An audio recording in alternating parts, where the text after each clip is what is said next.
पल्लवी, आप सभी का ग्राम सेवा न्यूज चैनल में तहे दिल से स्वागत करती हूँ। ग्राम सेवा न्यूज चैनल महाराष्ट्र में भिवंडी, शिरडी, सूरत, नासिक, सोलापुर, बेंगलोर इन सभी शहरों में गुजराती के साथ साथ मराठी, तेलुगु और हिंदी माध्यम के द्वारा प्रसिद्ध हुए।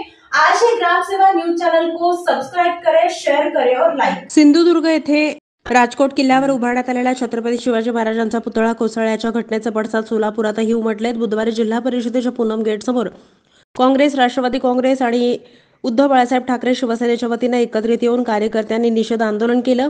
या घटनेने आक्रमक झालेल्या महाविकास आघाडीने मुख्यमंत्री एकनाथ शिंदे यांच्या राजीनाम्याची मागणी केली। पदाधिकाऱ्यांनी आपल्या भाषणातून तीन पक्षाच्या सरकारवर टीका करत मुख्यमंत्री एकनाथ शिंदे, उपमुख्यमंत्री देवेंद्र फडणवीस, उपमुख्यमंत्री अजित पवार यांनी तातडीने राजीनामा द्यावा अशी मागणी केली। काँग्रेसच्या प्रणिती खासदार यांनी या आंदोलनाला उपस्थिती लावली। यावेळी त्यांनी घटनेचा निषेध केला। छत्रपती शिवाजी महाराजांच्या कोसळलेल्या पुतळ्याच्या विषयावर हे सरकार वरून केवळ शोभाच आहे आणि आतून मात्र टोटली पोकळी असल्याची टीका त्यांनी केलेली आहे। त्यांच्या आता कोणत्याही योजना चालणार नाहीत हे जनतेच्या लक्षात आलेलं आहे। हे सरकार आता महाराष्ट्रातून हद्दपार झाल्याशिवाय राहणार नाही या शब्दात त्यांनी महायुतीच्या सरकारवर तोफ डागलेली आहे।